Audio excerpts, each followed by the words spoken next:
hacerlo juntos, en armonía, como bien decía este canto.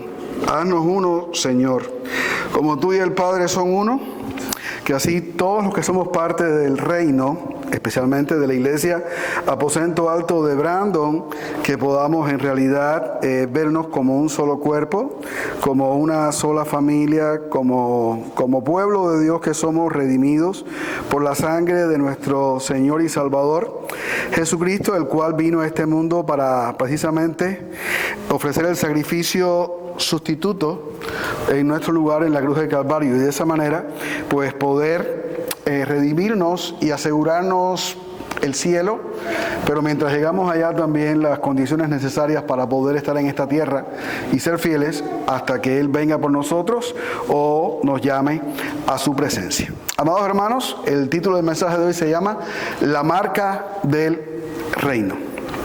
Una de las cosas que más ha intentado hacer el hombre a lo largo de la historia no es solamente oponerse a Dios, sino también apropiarse de lo que es de Dios. El hombre no siempre quiere destruir lo divino, aunque eso intenta hasta el final. Sin embargo, muchas veces quiere, más que destruirlo, quiere poder administrarlo. Quiere el poder de Dios sin someterse a Dios. Quiere la bendición de Dios sin arrepentirse delante de Dios. Quiere lo espiritual, pero tenerlo ¿dónde?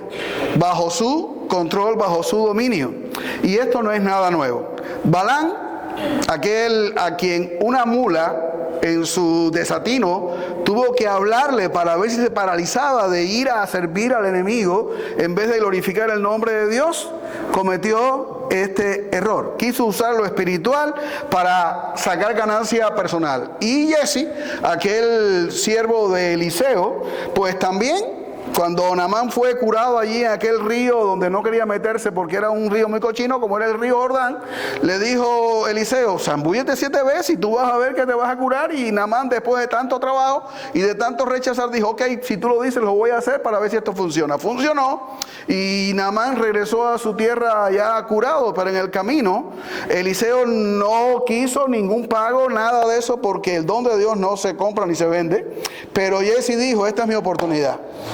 Voy a salir corriendo y voy a llegar a donde está Naamán y le voy a decir: mira, si tienes algo por ahí que darme, me lo das porque sería bueno, ¿entiendes? Que de alguna manera tú pudieras contribuir. Y entonces le dio riqueza, le dio joya, le dio oro, y Jesse pensó que eso se iba a quedar ahí. Pero como Eliseo lo sabía todo porque Dios se lo revelaba, se lo reveló, y a fin de cuentas Eliseo lo llamó a contar, y como consecuencia de aquel pecado de negociar con las cosas sagradas, con las cosas santas, pues se quedó ciego. ¿Ok?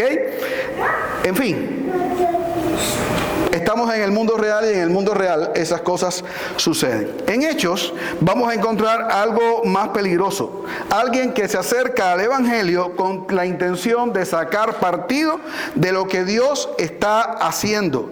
Como todo un negociante, quiere administrar lo que solo Dios en su gracia puede dar. Y como muchos hoy ignora esta verdad, solo Dios imparte gratuitamente en Cristo el Espíritu Santo a los creyentes. Solo Dios imparte gratuitamente en Cristo el Espíritu Santo a los creyentes. ¿Por qué afirmamos esto en esta hora? Les invito a buscar Hechos capítulo 8, versículos 5 al 25, para encontrar las razones que nos permiten afirmar esta verdad, de que solo Dios imparte gratuitamente en Cristo el Espíritu Santo a los creyentes. Dice Hechos capítulo 8, 5 al 25. Entonces Felipe, descendiendo a la ciudad de Samaria, les predicaba a Cristo, y la gente unánime escuchaba atentamente las cosas que decía Felipe, oyendo y viendo las señales que hacía, porque de muchos que tenían espíritus inmundos salían estos dando grandes voces, y muchos paralíticos y cojos eran sanados. Así que había gran gozo en aquella ciudad. Pero había un hombre llamado Simón, que antes ejercía la magia en aquella ciudad y había engañado a la gente de Samaria, haciéndose pasar por algún grande. A este oían atentamente todos, desde el más pequeño hasta el más grande, diciendo: este es el gran poder de Dios. Y le estaban atentos, porque con sus artes mágicas les había engañado mucho tiempo. Pero cuando creyeron a Felipe, que anunciaba el evangelio del reino de Dios y el nombre de Jesucristo, se bautizaban hombres y mujeres. También creyó Simón mismo, y habiéndose bautizado estaba siempre con Felipe. Y viendo las señales y grandes milagros que se hacían, estaba atónito. Cuando los apóstoles que estaban en Jerusalén oyeron que Samaria había recibido la palabra de Dios, enviaron allá a Pedro y a Juan, los cuales, habiendo venido, oraron por ellos para que recibiesen el Espíritu Santo, porque aún no había descendido sobre ninguno de ellos, sino que solamente habían sido bautizados en el nombre de Jesús. Entonces les imponían las manos y recibían el Espíritu Santo. Cuando vio Simón que por la imposición de las manos de los apóstoles se daba el Espíritu Santo, les ofreció dinero, diciendo: dame también a mí este poder, para que cualquiera a quien yo impusiere las manos reciba el Espíritu Santo. Entonces Pedro le dijo: tu dinero perezca contigo, porque has pensado que el don de Dios se obtiene con dinero. No tienes tú parte ni suerte en este asunto, porque tu corazón no es recto delante de Dios. Arrepiéntete pues de esta tu maldad y ruega a Dios si quizás te sea perdonado el pecado de tu corazón, porque en hiel de amargura y en prisión de maldad veo que estás. Respondiendo entonces Simón dijo: rogad vosotros por mí al Señor, para que nada de esto que habéis dicho venga sobre mí. Y ellos, habiendo testificado y hablado la palabra de Dios, se volvieron a Jerusalén, y en muchas poblaciones de los samaritanos anunciaron el evangelio. Vamos a orar. Señor, gracias por tu gran misericordia y bondad, gracias por tu palabra, gracias por poder estar aquí en esta tarde. A ti te damos la gloria y a ti te pedimos ahora que tú iluminas nuestras mentes y corazones para poder entender tu palabra, y no solamente entenderla, también poder aplicarla en nuestras vidas. Que tú me uses a mí, Señor, para poder hacerlo con humildad, y que tu palabra no vuelva a ti vacía. Te lo pido humildemente en el nombre de Jesús, tu Hijo amado. Amén.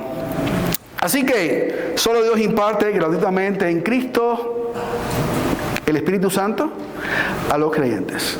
Este pasaje nos está hablando precisamente de eso, de cuáles son las razones. Aquí los vamos a encontrar, de por qué decimos esto en esta tarde. La primera razón es porque Dios imparte el Espíritu a ¿quiénes? Busqué aquí y no allá, me voy a virar. ¿Me entiendes? Yo aquí estoy, no sabía que estaba acá atrás de la imagen. Entonces, ¿por qué Dios imparte el Espíritu a quienes creen en el Evangelio? Vemos la historia, ya la leímos.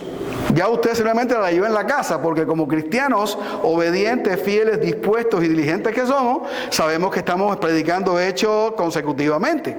Entonces ya yo terminé de predicar la semana pasada el pasaje que prediqué, y usted seguramente llegó a su casa loco por saber lo que viene la semana que viene. Usted está muy interesado en entender de qué va a hablar el pastor la próxima semana. Y entonces yo supongo que todos ustedes ya vieron este pasaje, se lo han disfrutado, se han deleitado y conocen a perfección el camino por donde vamos a andar. Bueno, si no fue así, les invito a que lo comiencen a hacer así de ahora en adelante.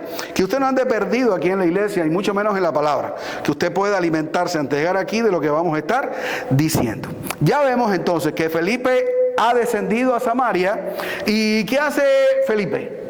Simple. Lo que tiene que hacer un obrero de Dios, lo que tiene que hacer un misionero. Recuerden que Felipe era uno de los diáconos, que todavía no eran diáconos, pero que estaba haciendo la función de diácono cuando se formó aquí el conflicto donde la iglesia necesitaba que alguien recibiera la mesa. Felipe era uno de ellos. Ya vimos que Esteban muere por causa del testimonio de Jesucristo.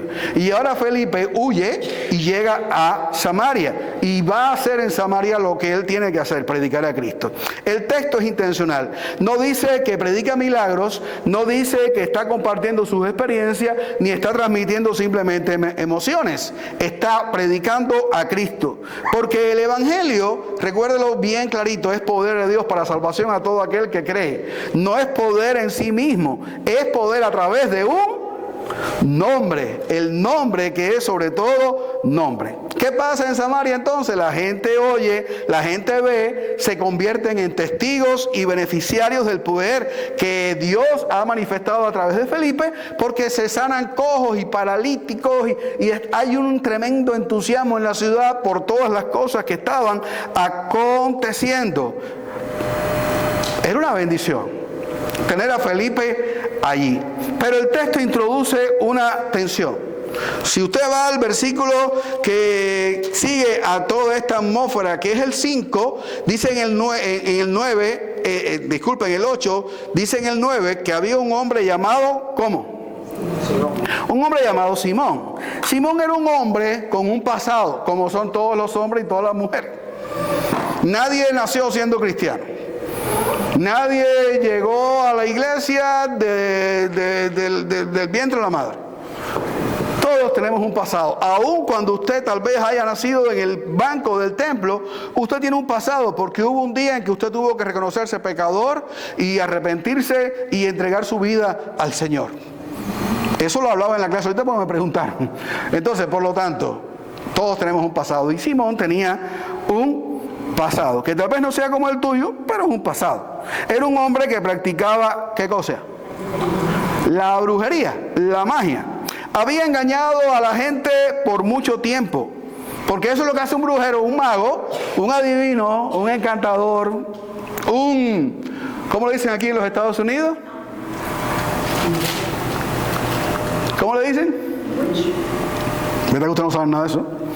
Ahí en la esquina hay un lugar de eso. Sí, pero tiene un nombre. Un vidente, un medium. Algo así. Tiene otro nombre.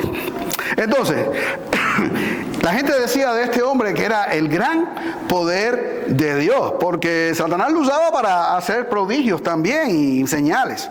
Es decir, era alguien que había construido su identidad sobre el control de lo espiritual.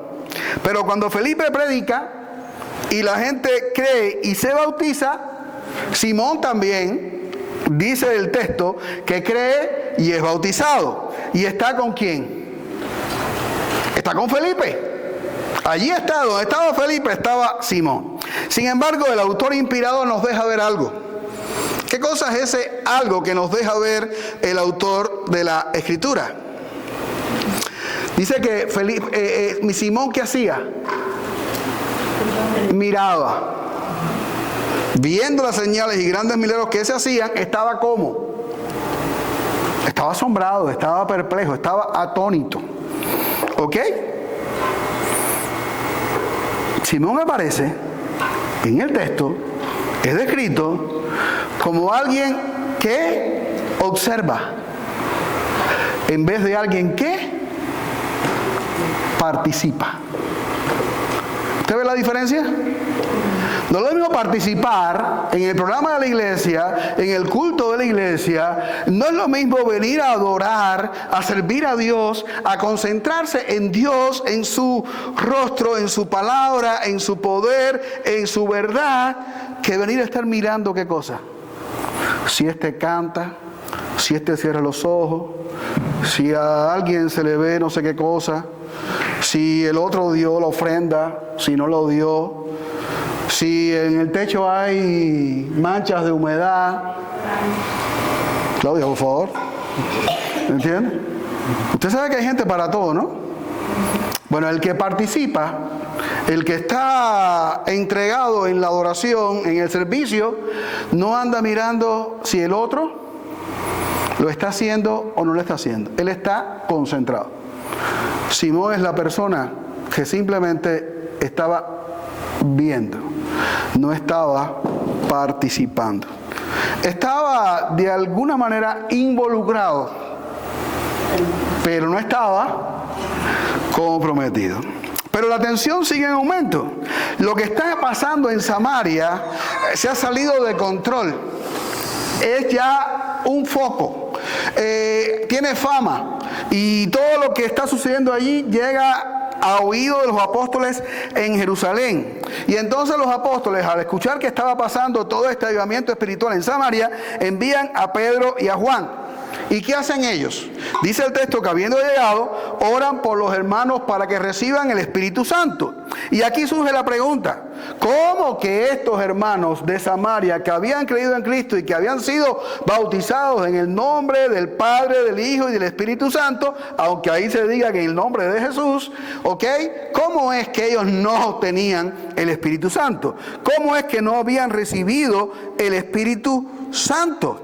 Y esto por supuesto que lleva una aclaración para evitar malos entendidos o para desmontar falsos entendidos. Y si no lo explicamos bien, vamos entonces a malinterpretar todo lo que viene a continuación. ¿Por qué estos hermanos de Samaria no habían recibido el Espíritu Santo? No fue porque le faltara fe, porque habían creído. No fue porque el evangelio estuviera incompleto, porque Felipe les contó el evangelio del pi al pa sin dejar nada afuera. Fue porque Dios estaba haciendo algo único en ese momento de la historia. Está mostrando Dios que Samaria no es una iglesia aparte. Si el Espíritu hubiese venido inmediatamente que todos los hermanos esos creyeron y se convirtieron, alguien podría haber dicho, este es otro movimiento, esta es otra experiencia, esto es otro inicio o esto es otra iglesia. Pero Dios retrasó la manifestación del Espíritu hasta que los apóstoles llegaran. Y ahora, ¿por qué los apóstoles tienen que venir a impartir el Espíritu Santo? Muy simple, ya lo hemos dicho hasta el cansancio, porque ellos son el fundamento visible de la iglesia. La iglesia está constituida sobre el fundamento de los apóstoles y los profetas. No hay otra iglesia y no tiene otra base la iglesia que no sea Jesucristo mismo, sobre el cual se constituye la iglesia, sobre ese fundamento de apóstoles y profetas. Recuerden que ellos son los testigos autorizados, ellos son los que vieron a Jesús resucitado, ellos son los encargados de llevar el mensaje hasta lo último de la tierra y de involucrar y comprometer a todos los cristianos por medio del discipulado en la tarea de anunciar a Cristo a todas las naciones. Ellos son los que están garantizando que lo que está ocurriendo en Samaria es fruto del mismo evangelio. Entonces, ¿qué hacen los apóstoles? Les imponen las manos. Ya hemos dicho que esto implica señal de reconocimiento, identificación y unidad. Y cuando los apóstoles imponen las manos sobre los hermanos de Samaria que se habían convertido, disculpen, ¿qué sucede? Dice que reciben el Espíritu, no porque los apóstoles tengan poder en sí mismos, sino porque Dios está usando ese momento para decir esto: estos también son mi pueblo. Y aquí se conecta con lo que Pedro había dicho en Hechos de los Apóstoles 2:38. Cuando Pedro habló allí en Jerusalén, les dijo: arrepentíos y recibiréis, ¿qué cosa? El don del Espíritu Santo. Lo que sucedió en Jerusalén hace un tiempo atrás, ¿qué está sucediendo dónde ahora? Está sucediendo de la misma manera en Samaria. Como mismo fueron llenos del Espíritu Santo los hermanos de Jerusalén, ahora son llenos también del Espíritu Santo los hermanos de Samaria, para demostrar por medio de ese acto que eran la misma iglesia, unida por el mismo Espíritu, unidos en el mismo evangelio. Pensemos en lo que ocurrió en Pentecostés. Allí, ¿qué había? Judíos de muchas naciones bajo el cielo. Oyeron el evangelio, creyeron, ¿y qué sucedió? Como les acabo de decir, recibieron el Espíritu. Pero cuando más adelante el evangelio llega a los gentiles, en Samaria, reciben el evangelio. Pero no se queda ahí. Llegan a casa de Cornelio los apóstoles, ¿y qué sucede? Lo vamos a ver más adelante, y también reciben el Espíritu Santo. Y eso vuelve a pasar nuevamente, una vez más adelante. ¿Por qué? ¿Por qué tiene que pasar esto? ¿Por qué tiene que ser de esta manera?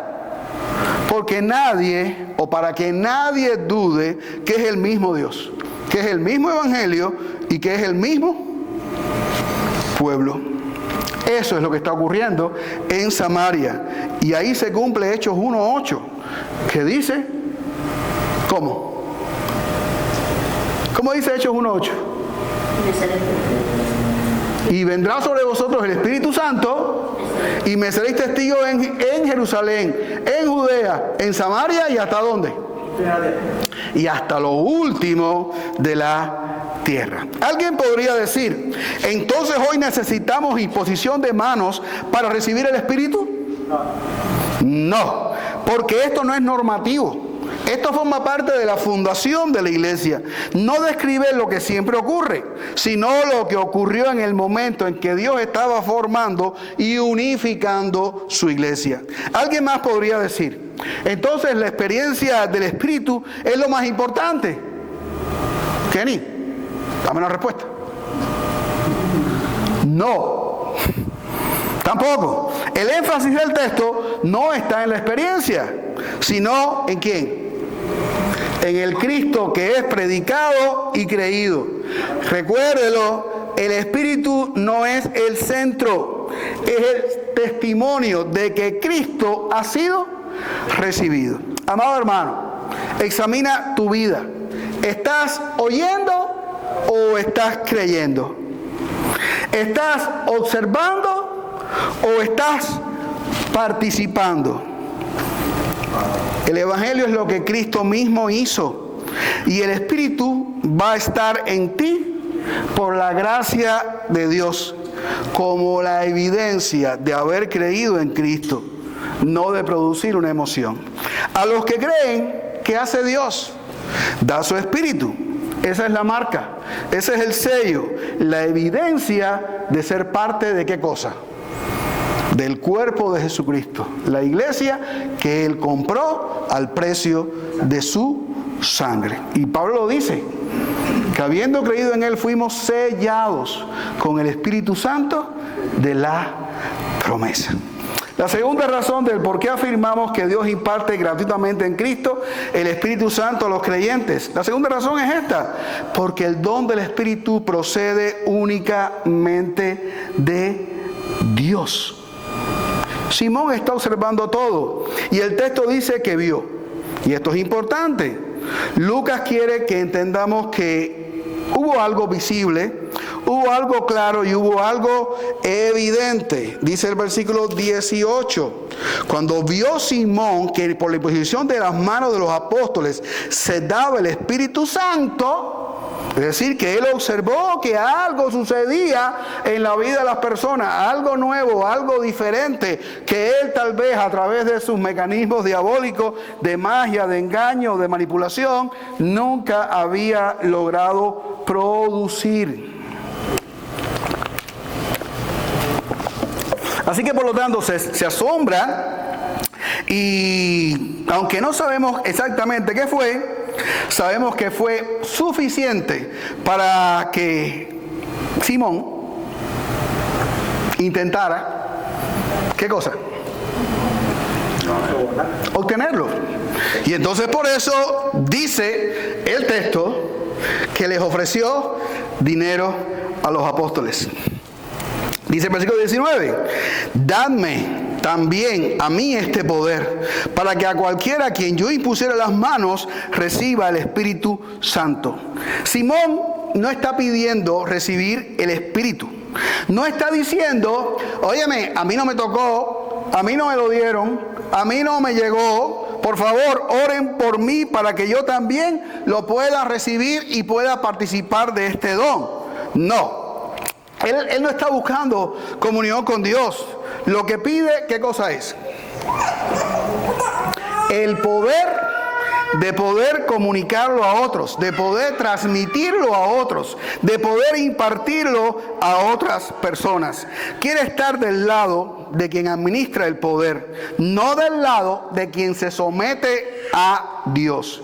Y ahí está la gravedad del asunto. Simón quiere disponer del don de Dios. Quiere que el Espíritu Santo que Dios da soberanamente a los creyentes quede de alguna manera bajo su control, bajo su manejo. Él no quiere ser controlado por el Espíritu de Dios. ¿Qué quiere él? Controlar el Espíritu de Dios. Él ve que por medio de la imposición de manos apostólicas, Dios está confirmando a los samaritanos como parte de su pueblo, pero lo interpreta como aquel que no ha sido renacido de nuevo, como aquel que su mente no ha sido renovada, no ha sido transformada a través de un encuentro con el Evangelio, con el Cristo que muere en la cruz, lo interpreta con su vieja mentalidad. Si los apóstoles pueden hacerlo, yo también puedo. Y estoy dispuesto a pagar lo que sea para poder tener ese privilegio. Para Simón, lo espiritual sigue funcionando como un sistema. Aunque usted no lo crea, toda esa gente brujera, espiritista, cartomántica y por ahí para allá, todo lo demás han aprendido eso. Al mismo tiempo han enseñado a otros en eso. Y otros lo han adquirido de esa manera. Lo que está haciendo Simón no es simplemente rechazar el Evangelio. Está ahí reinterpretándolo según su antigua manera de pensar. ¿Y saben que ese pecado tiene un nombre en la historia de la iglesia? Se llama simonía. Y consiste en intentar comprar, vender o controlar lo que solo Dios puede dar. Es convertir la gracia en un negocio. Ejemplos de simonía. En la Edad Media, especialmente dentro de la Iglesia Católica Romana, se vendían cargos eclesiásticos. Se compraban posiciones de autoridad. Se pagaban indulgencias. ¿Sabe lo que eran las indulgencias? Ya sabe que los católicos inventaron el purgatorio. ¿Ah? Y entonces, a través del pago de indulgencias, pues tú acortabas tu tiempo de estancia en el purgatorio para poder pasar directamente más rápido al cielo. ¿Qué se pretendía? A través de dinero, conseguir un beneficio espiritual o autoridad. Ejemplos actuales. No se llama así, pero el principio sigue apareciendo. Y no se llama así porque usted sabe que hemos desconstruido todas las cosas. Que ya un hombre no es un hombre, que una mujer no es una mujer, que la verdad no es verdad y que la Biblia no es la palabra de Dios. En fin de cuentas, lo hemos hecho tierra todo y por lo tanto ahora no se llama de esa manera. Pero el principio es el mismo. Y es bueno que usted entienda cómo es que funciona. Si das, se dice, recibes más poder espiritual. Si siembras X cantidad de dinero, Dios te dará más unción. Eso se convierte en una ¿qué cosa? En una transacción. Venta de objetos espirituales, aceites ungidos, pañuelos con poder, agua milagrosa, reliquias, un trocito de la cruz de Cristo, un pedacito de la piedra de la tumba donde Jesús fue sepultado, el manto sagrado, en fin, todo eso se comercializa, todo eso se vende en el mundo actual. Se pretende dar a la gente por medio de estos artículos, entre comillas, consagrados, ¿qué cosa? Lo que solamente Dios puede dar. Pero hay más. Hay promesas de sanidad o milagros a cambio de ofrendas. Si tú das más dinero, Dios podría sanarte. Hay más. Hay manipulación emocional para obtener dinero vinculándolo a bendición. Mientras más tú des, ¿qué sucede? Más bendición vas a tener. En fin, el don, la gracia de Dios se trata como un fetiche que se vende y se compra. Por lo tanto, cada vez que el dinero se convierte en medio para obtener lo que solamente Dios da, ¿qué estamos haciendo? Estamos repitiendo el pecado de Simón, la simonía. Pero Pedro le responde con una palabra muy dura.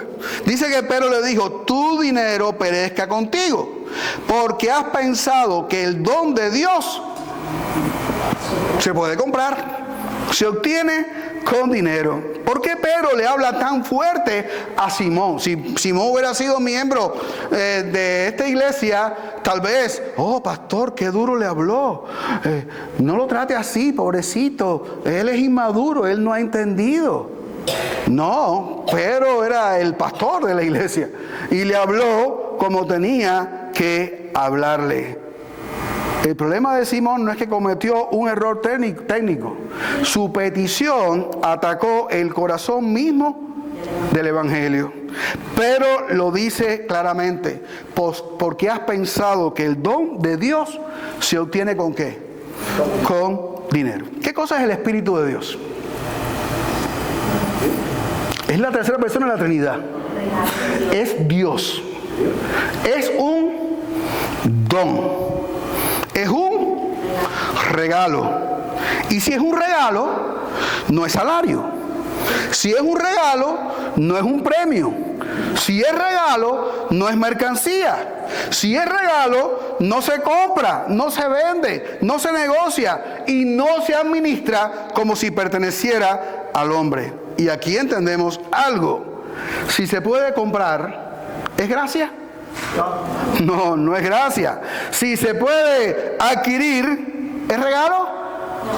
No, no es regalo. Si depende del hombre, cualquier cosa que sea, por mínima que sea, ¿es de Dios? No es de Dios. Por eso es que el texto, la palabra de Pedro, es tan fuerte. En Isaías, Dios dice: venid, comprad sin dinero y sin precio. ¿De qué hablaba Isaías? ¿Qué es lo que se podía comprar sin dinero y sin precio? ¿Leche y miel? Sí, se estaba refiriendo al Evangelio. Palabra de vida, nutriente sólido, el mensaje de Dios. Eso es el Evangelio. Dios no ofrece su gracia porque el hombre pueda pagarla. ¿Sabe por qué Dios da de gracia? Precisamente porque no puedes pagarlo. ¿Cómo vas a pagar la salvación? ¿Con qué? Si tú eres un pecador, tú no sirves, tú eres malo, tú estás totalmente depravado, eres incapaz de buscar a Dios, ni de acercarte a Él, ni a un Dios apareciendo delante de ti en tu estado natural y diciendo: yo soy Jesús, te amo, morí por ti en la cruz. Tú lo vas a aceptar, lo vas a recibir, tú lo vas a despreciar. Recuerden que hay visiones de Jesús, 1000 en todas las religiones, pero no hay convertidos. ¿Por qué? Porque no es así como funciona. Es por la gracia de Dios, no es por lo que tú veas, no es por lo que tú sientas. Es por la gracia de Dios que llegamos a conocerlo, que llegamos a convertirnos, que llegamos a entender el Evangelio. Alguien podría decir: pero dar dinero es bíblico. ¿Es verdad o mentira? Sí, dar dinero es bíblico, sí lo es. La iglesia debe sostener la obra, honrar a los obreros fieles, ayudar a los necesitados y participar generosamente en la misión de hacer discípulos.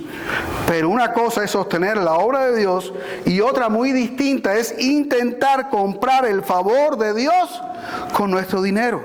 Cuando el dinero se convierte en medio para acceder a la autoridad espiritual,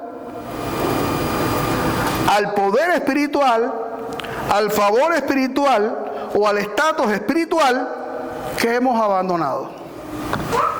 Hemos abandonado la gracia y hemos entrado en la lógica de Simón. Alguien más podría decir: pero yo no estoy comprando el espíritu, solo estoy buscando una bendición especial. ¿Lo has escuchado? ¿Lo has visto? ¿Lo has oído? Seguro que sí. ¿Y cuál es el problema? Es el mismo problema. Cada vez que tú buscas acceso, poder, favor o posición espiritual a través de algo que tú haces o das, ¿ha salido de dónde? ¿De dónde? De la gracia. ¿Sabes por qué tú estás en la iglesia? Por la gracia de Dios. ¿Sabes que tú estás aquí no para ser salvo? ¿Tú lo sabes? Que tú no estás aquí comprando tu salvación. Tú estás aquí porque eres salvo. Porque la iglesia es para los salvos. Los no salvos están afuera. Tú estuviste afuera porque no eras salvo. Y cuando Dios le plació, te puso adentro. Porque tú eres salvo. Tú no estás negociando con Dios. Tú no estás intentando satisfacer a Dios. Tú no estás intentando poner contento a Dios para que te abra la puerta del cielo. No, ya tú estás en camino. Ya tú estás en la iglesia. Ya tú eres oveja de Dios. Ya tú eres un hijo de Dios. Ya tú eres salvo. Descansemos en la gracia. No necesitamos comprar, ni producir, ni alcanzar nada. Cristo es suficiente. Y si estamos en Cristo, ¿qué nos ha dado Dios? Su Espíritu.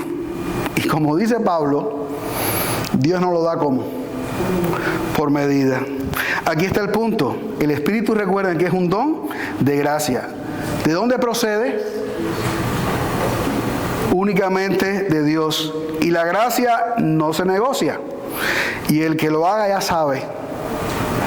Le toca lo que viene ahora. En tercer lugar, porque Dios establece quién tiene parte en este don.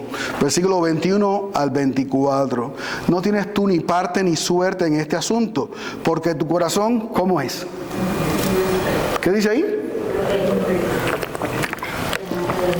Porque tu corazón no es recto delante de Dios. Pedro confronta la intención de Simón. Le dice, no te toca. No tienes parte ni suerte en esto. Esto no es una expresión ligera. Es un lenguaje de herencia, de pertenencia, de participación en el pueblo de Dios. Lo que Pedro está diciendo es claro. Tú no participas de esto. Tú no perteneces realmente. Tú no tienes porción en lo que Dios está haciendo. Y esto es sorprendente. ¿Saben por qué? Porque Simón estaba allí en la iglesia. Simón había creído en Cristo. Porque Simón había sido bautizado, tal vez por inmersión. Porque Simón estaba, ¿dónde? Dentro de la comunidad visible de Dios. Pero Pedro, guiado por el Espíritu, revela que hay una diferencia entre estar presente y ser parte.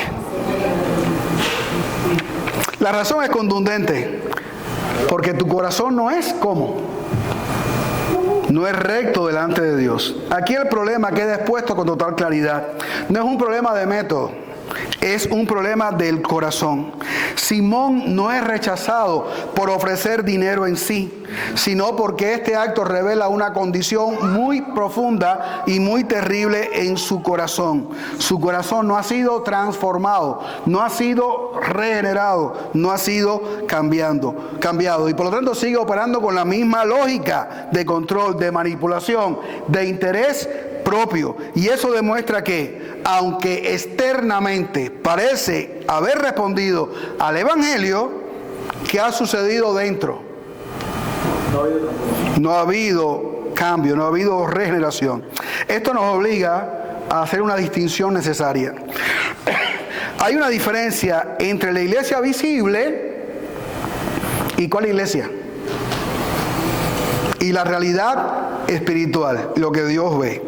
Hay personas que están cerca, que participan externamente, que escuchan, que incluso se identifican con la comunidad, pero no han sido transformados por la gracia de Dios. ¿Qué cosa es Simón de esto? Simón es un ejemplo. Creyó en algún sentido, fue bautizado, estaba con los creyentes, veía lo que Dios hacía, pero hasta ahí solamente veía. No tenía parte en ello. No participaba realmente. Era simplemente un observador interesado en sacar ventaja, en sacar tajada, en sacar partido de lo que se pudiera sacar.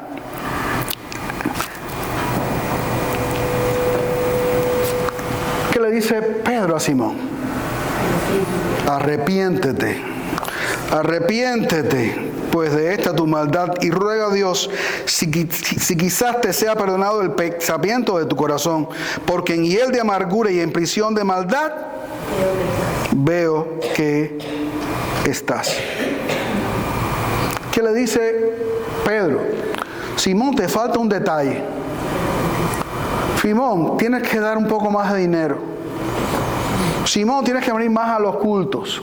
¿Le dice eso? No le está diciendo eso. Le está diciendo simplemente,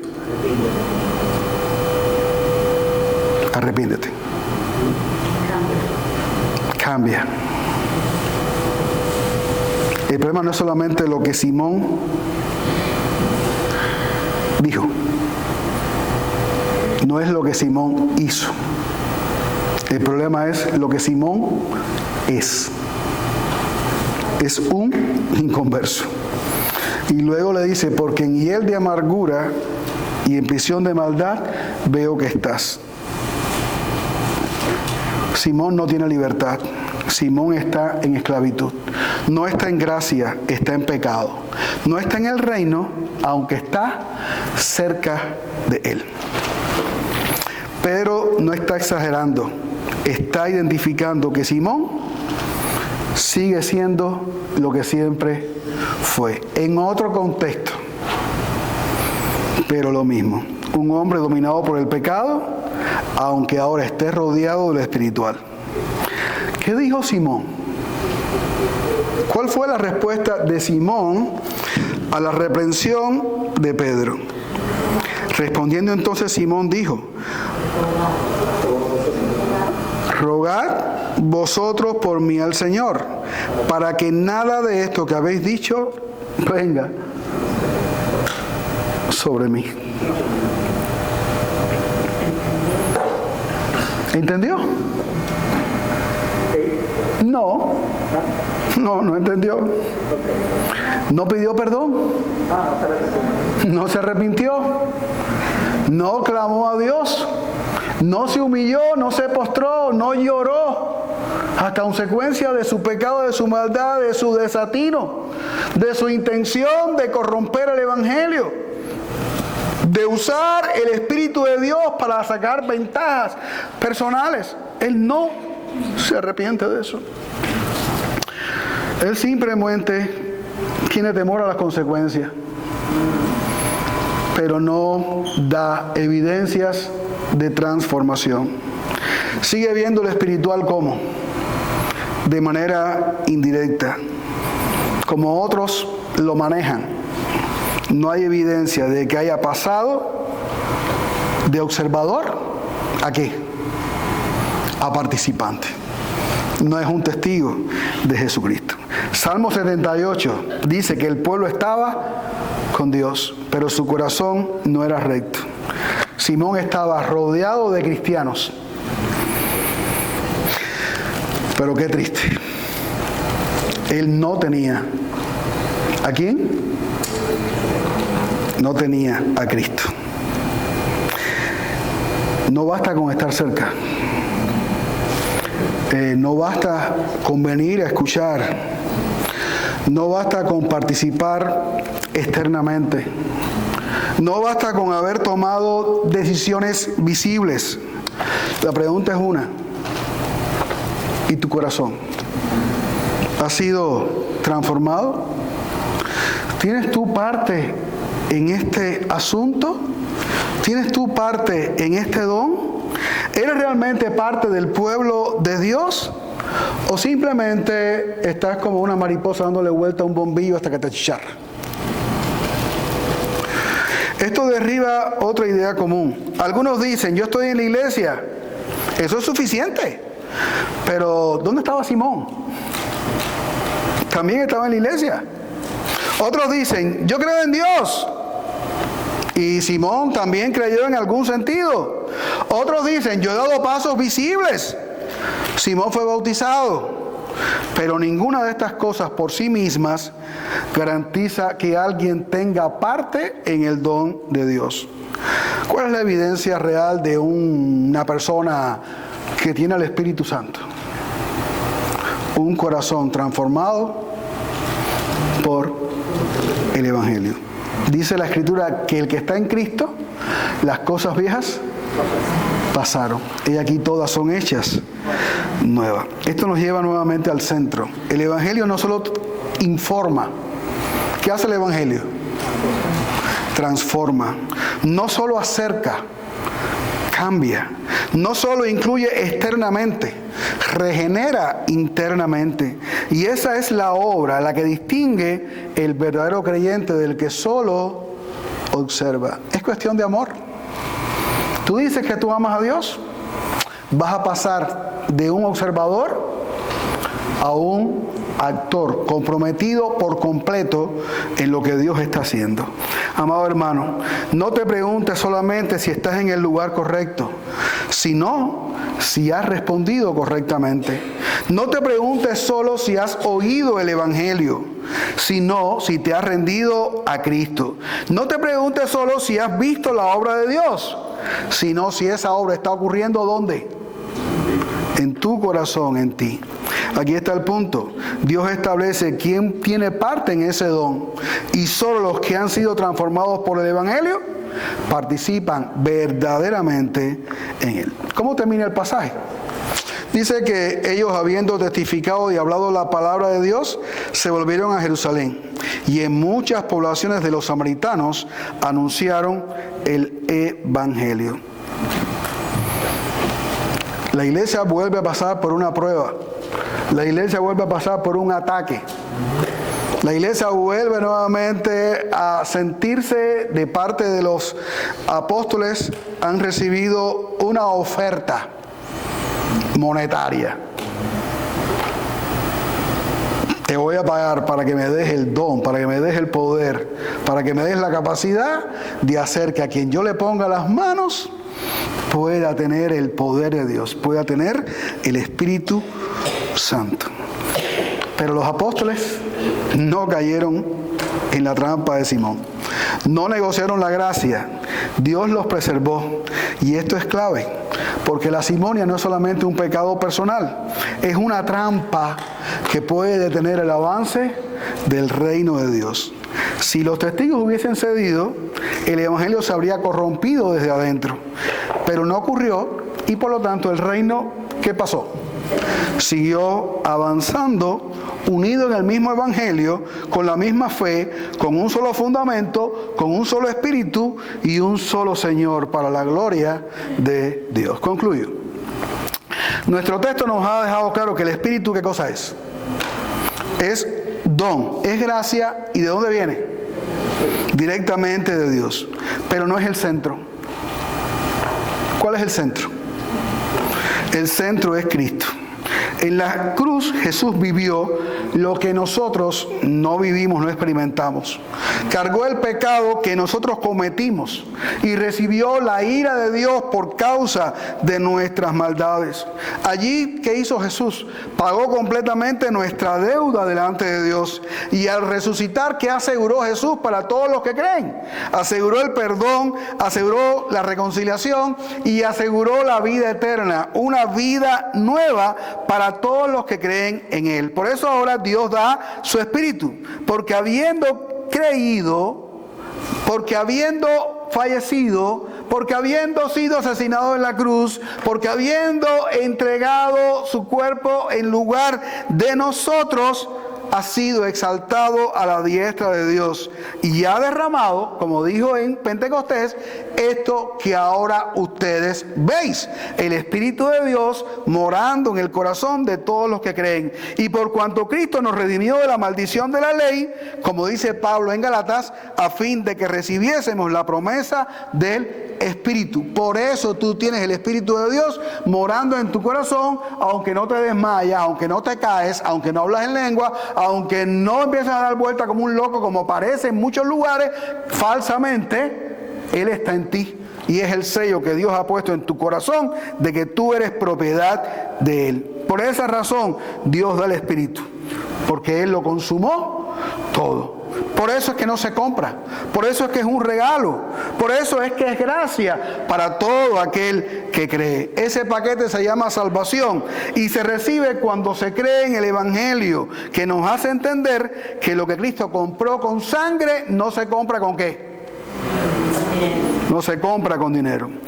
Recuerda, la salvación es un regalo que fue comprado por otra persona para ti. ¿Tiene sentido que tú intentes pagarlo? No, ya está pagado. Sería una ofensa. Cristo pagó el precio completo y Dios te da gratuitamente lo que tú jamás podrías comprar. Amado hermano, ¿estás siguiendo a Cristo para glorificarle a Él o para obtener algo de Él?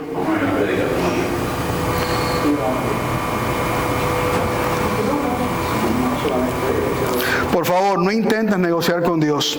No intentes comprar lo que solamente Dios da abundantemente. ¿En quién? En Jesucristo. Y si no eres cristiano aún, no intentes acercarte a Dios con tu vieja naturaleza, con tu mente torcida, en tus términos. Ven como un pecador, confiando en lo que Cristo hizo en la cruz. Tienes que aceptarlo, tienes que entenderlo, tienes que verlo. Él pagó lo que el pecador no podía pagar, para darle al pecador lo que él nunca podría comprar. ¿Qué es el Espíritu en ti? ¿Qué es lo que el Espíritu va a hacer en aquellos que van a creer? El sello o la marca que Dios da a los salvados. Marca que solo se recibe cuando te arrepientes de tus pecados y crees en Jesucristo. ¿Cuándo tienes que hacer esto? No lo demores. Hoy es el día. Ahora es el momento. Hazlo ya. Para terminar, hoy muchos se preocupan por saber cuál es la marca de la bestia. Lo saben, ¿eh? Hay gente investigando, averiguando cuál es la marca de la bestia. ¿Por qué deberían preocuparse más bien? Por tener el sello del Espíritu, que es lo que nos acredita como ciudadanos, ¿de dónde? Del reino de Dios. Recordemos, solo Dios imparte gratuitamente en Cristo el Espíritu Santo, ¿a quiénes? A los creyentes. Señor, gracias, porque tú eres Dios, porque nos has dado un regalo que no podemos nosotros comprar, la salvación, y en la salvación tu Espíritu que mora en nosotros.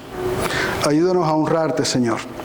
Ayúdanos a glorificarte y ayúdanos a vivir dignamente delante de ti, con toda honestidad, no intentando obtener lo que en Cristo suficientemente y abundantemente se nos ha dado. Ayuda a los que no te conocen aún a entender esta realidad y ayuda a tu iglesia, Señor, a comprender también que no debemos pretender alcanzar lo que por gracia tú nos has dado. Bendícenos, Señor. Te lo pido todo en el nombre de Jesús, tu Hijo amado. Amén.